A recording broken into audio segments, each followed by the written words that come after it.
Everybody ready to go? All right. Thank you for being here to discuss the review by LMPD of the Office of Inspector General's case involving Omari Cryer. Accountability and oversight are extremely important to this department and this community and in law enforcement in general in order to build trust, and so is fairness and impartiality. Recently, the OIG made allegations related to the Omari Cryer investigations that we believe to be inaccurate. We take these concerns raised very, very seriously. It is equally important to ensure accuracy and that our officers are treated fairly. Let me be clear, when our officers do the right thing, I'm going to stand up for them. They put their lives on the line every day, and they serve this community with integrity and professionalism, and they deserve our support when their actions reflect those values. Transparency and trust are fundamental in us doing this job, and they're a very important part of external oversight.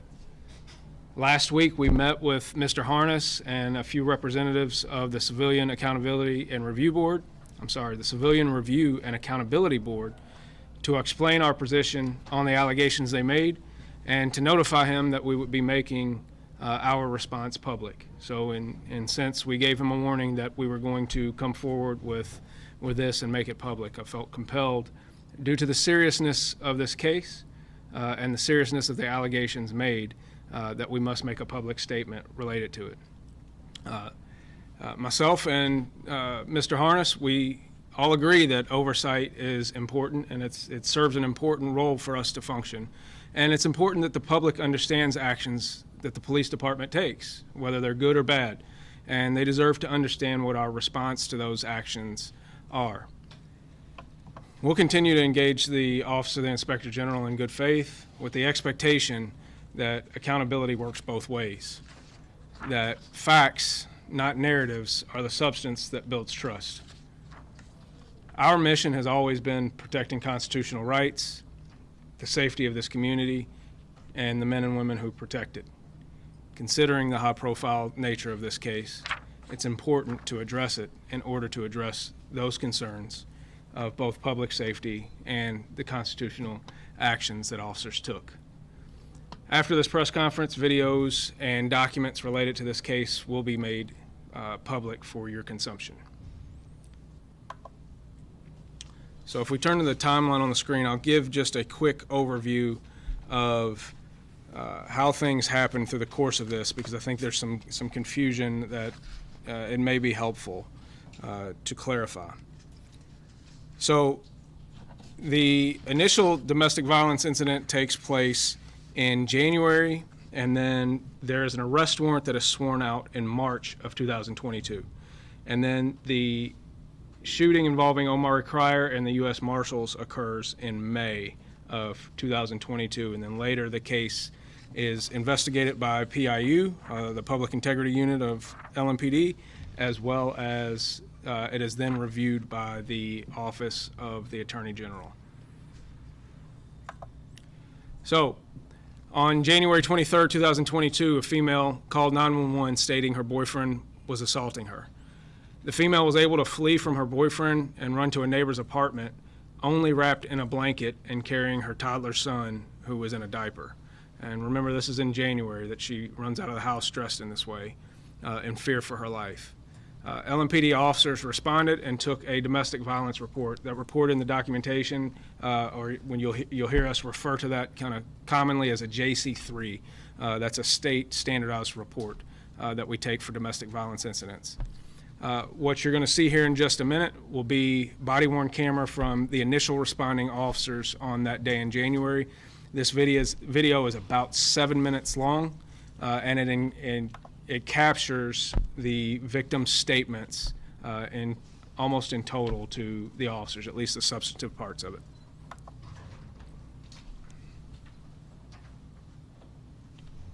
I need to talk to you. What's going on? Do you need an ambulance or anything? Okay. What happened? I was asleep and he hit me in my sleep. Okay. I'm like, why are you hitting me? He was like, well, you're texting somebody else. Basically, I was texting someone else. He Sure. got upset and he pushed me into the wall and he just started beating me in my face and said he was going to kill me. And that happened this morning? It's been on, what time is it? I got it, buddy. It happened since like 7. And it was hitting with the gun. It was hitting with the gun. Like, it was like, the face is swollen, stepping, like kicking me. the lips and everything. Sure, yeah, if you want to get the forms too, that'd be appreciated. I just decided to let him go. I hurry up and. Has he been staying with you in that apartment? Yeah, he's just. Okay. Has this happened before or anything? You guys have any kind of DPOs, DVOs, anything like that? That's how you kids get it? Hey, hi, buddy.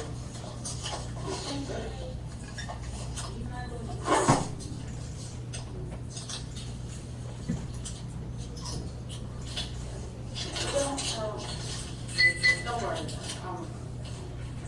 You don't want to go back home. Yeah, then it's cold. She's fat. The baby Well, needs some okay, food. give me some clothes. Give me some clothes too. And grab my high shoes out of my room. What's your last name, man?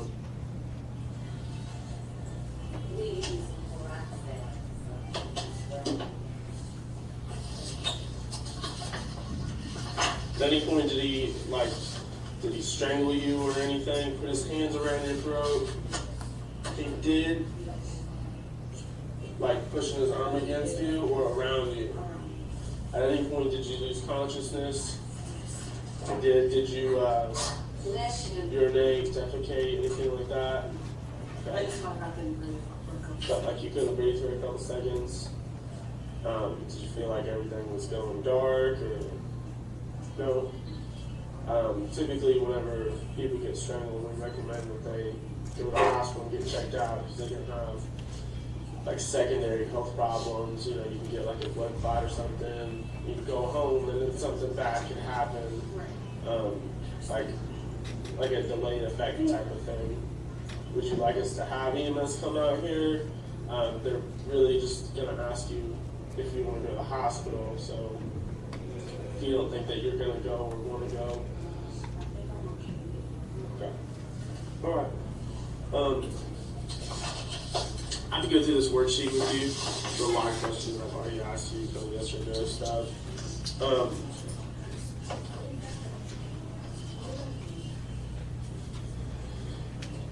At any point did you lose bladder control or defecate? You said no.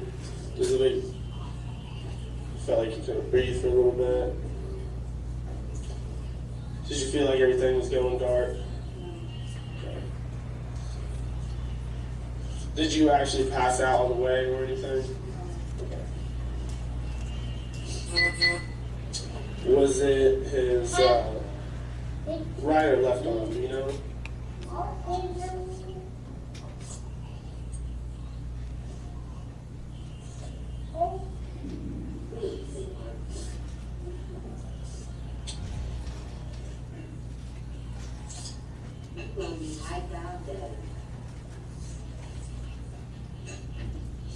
About how long do you think that it was happening? Like where he was strangling you?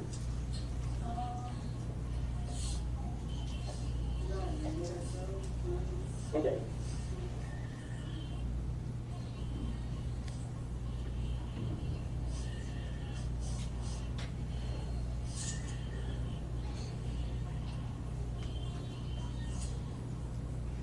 After he did it that one time, did he try to do it again or anything? Okay. Was he shaking you or anything while he was doing it? Okay. Did he hit your head against anything, any objects, the wall, or the ground? Okay. Yeah, just, and then he took a little mirror I had to, make a line. Okay. Do you know if he's drunk or high or anything like that right now? It might be high, but Okay. I don't think he might smoke while asleep. Sure. Other than that, no. Is he on probation or parole or anything? I think so. Yeah.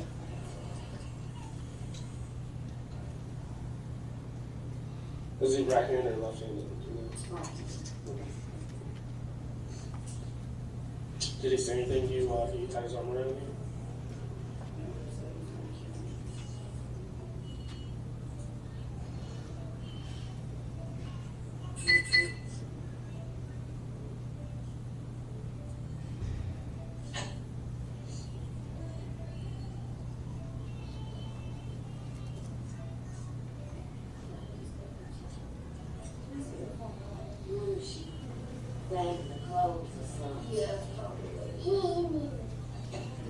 What was his demeanor while he was doing it? Was he angry?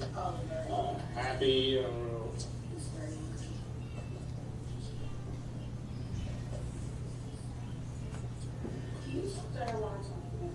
Is there any other incidents of this happening? Do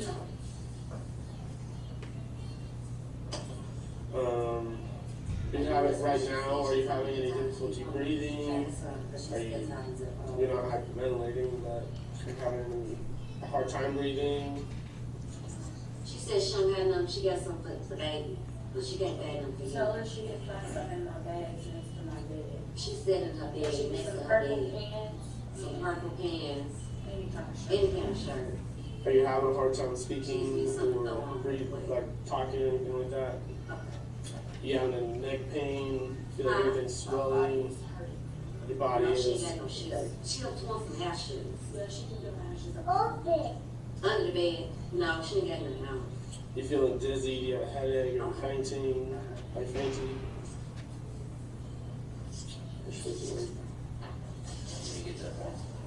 Huh?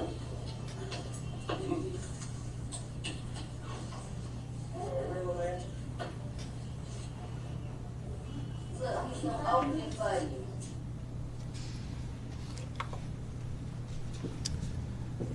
So as you saw there, the officer responded, asked her a series of questions. Some of those were off the cuff. Some of those were him reading from a domestic violence form called a lethality assessment form to assess the level of danger that a victim might be in.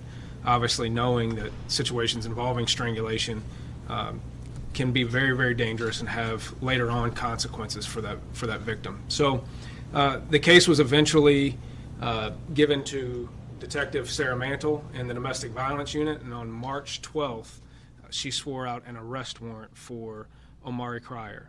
I want you to understand the difference between an arrest warrant and a search warrant. An arrest warrant is to take a person into custody. It is the direct swearing to a judge of probable cause in order to take a person into custody, as opposed to a search warrant, which is evidentiary in nature, and it's built around entering or seizing property as evidence. And then a bench warrant would be that somebody's already committed a crime or been charged with a crime and failed to appear in court, and the judge then enters a bench warrant for that person's arrest. So we are talking about an arrest warrant here, not a search warrant that's been issued at this point.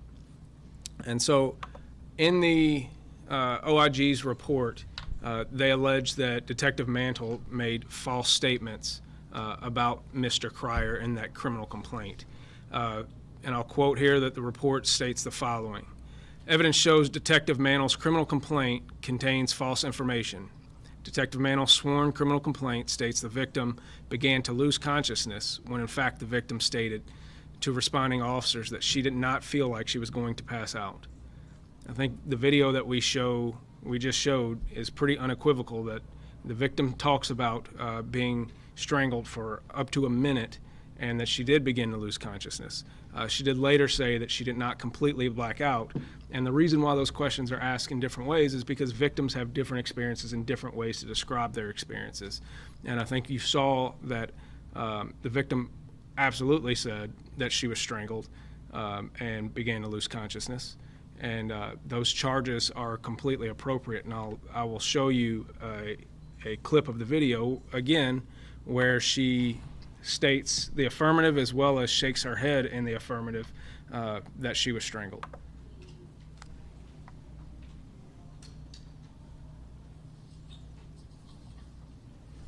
At any point did he strangle you or anything? Put his hands around your throat? He did.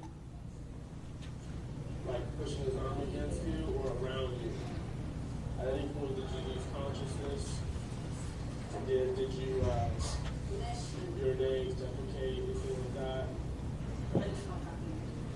Felt like you couldn't breathe for a couple seconds? Did you feel like everything was going dark? No?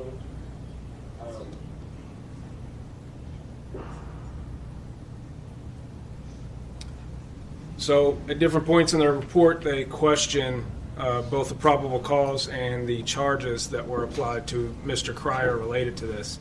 And one of them that they point out, it says specifically the last charge, it did not appear the child of the victim or Mr. Cryer was assaulted, referring to the word minor at the end of the charge. So there was a misunderstanding by in the report that assault forth domestic violence minor injury referred to assault forth domestic violence of a minor child. The report states, quote, Detective Mantle added assault in the 4th degree, parenthetical minor. It is unclear what evidence Detective Mantle used to support the addition of this charge. Our office was unable to find any evidence Mr. Cryer and the victim's 2-year-old son was involved in the assault. Mr. Cryer was, in fact, not charged with assault of a minor. He was charged with assault forth for his physical strikes to the victim here. So this could be resolved fairly easily by a better understanding of what this domestic violence charge actually is. That the word does not refer to a minor, it refers to minor injury in this case. And so here's the full text of the statute that's related. And this is probably the most commonly used charge in all domestic violence incidents is assault forth. So the report goes on to state where it questions probable cause in general for Detective Mantle's arrest warrant here. And I'll quote again from the report. It is unclear to our office what Detective Mantle's probable cause is in supporting prosecution. LMPD SOP 8.6.11 states, the officer may apply for an arrest warrant when there is sufficient information to establish probable cause. A victim's lack of cooperation will not be a factor when seeking warrants. However, officers must have other evidence to support prosecution. Our office, referring to the OIG's office, our office has already established Detective Mantle's false statement regarding the victim's loss of consciousness on the criminal complaint. Our office also questions Detective Mantle's decision to increase the severity of Mr. Cryer's charges. And what this is referring to is the original domestic violence report had assault forth. When the warrant was sworn out, the charge of assault second was applied. Understand that when these charges are taken to the court, it is consulted with a domestic violence prosecutor. And in this case, it was actually the chief domestic violence prosecutor at the Domestic Violence Intake Center, Jeff Metzmeyer. And the charge of assault second was applied because Mr. Cryer pistol whipped the victim in her face with a gun. Assault second is someone who inflicts injury with a dangerous instrument or deadly weapon, which is exactly what happened. So again, this is a lack of a clear understanding of the statute in this case. As far as the other charges, it's clear from the victim's statement that Mr. Cryer put his arms around her neck, preventing her from breathing to the point of beginning to lose consciousness. That meets the parameters of strangulation first. He threatened to kill her. You heard her say that he threatened to kill her. That meets the parameters of terroristic threatening third. And he punched her and hit her in the head with a mirror and pushed her against the wall. That meets the parameters and the requirements for assault fourth. So all of these charges here are appropriate. And I want to point out something beyond the fact that this case, prior to any charges being taken out, was counseled with the domestic violence prosecutor, but the detective in this case is actually a very prominent detective in the domestic violence world who helped write the state manual on responding to strangulations. She recently did a press conference with the Attorney General to release this. She is one of the best detectives in the state and assists other detectives on how to handle these incidents. So she is very, very familiar with these and cares very greatly about this type of work. So she understands what the requirements of the law are and what needs to be done in order to protect victims. So next we'll move forward to the day of the actual incident with Mr. Cryer. So the U.S. Marshals Task Force that involved probation and parole officers, state probation and parole officers, as well as members of Louisville Metro Police and the U.S. Marshals went to the address understanding that the person who lived at the address was on felony probation and that Mr. Cryer was possibly in this address. When Mr. Cryer left the location, he saw police and immediately fled from police. This is the video that was released several years ago. He immediately fled police with a gun, jumped a fence, picked up that gun, and was subsequently shot and killed by U.S. Marshals. After that shooting, officers from the task force, including the probation and parole officer, went back to the location to secure the apartment that Mr. Cryer had fled from in relation to this incident.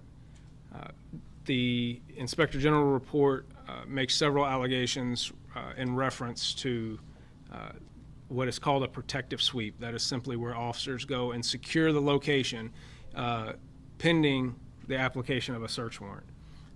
And so the property, the resident who was on probation was pulled out. It was explained to him what was going on, and officers went in and did a protective sweep. So there was questions about whether or not that protective sweep needed to be done or whether or not a search warrant needed to be done on that location at all. And I would say that considering that a person with a gun just left a felon's resident who is on felony probation, he pulled out the gun and was shot by officers, there's plenty of good justification to go back and retrieve any evidence that may be related to that incident. And so that's what they did. The probation officer went back, went with them to take part in that, explained everything to the person involved who was there. There was some question about the scope of the protective sweep being outside the legal parameters of what is allowed in a protective sweep prior to a search warrant. And I think this is one of the areas that me and the Attorney General can agree to disagree. That reasonable people can see some of these things in different ways. So I understand his concern there. I just fall on a different end of it when it comes to this.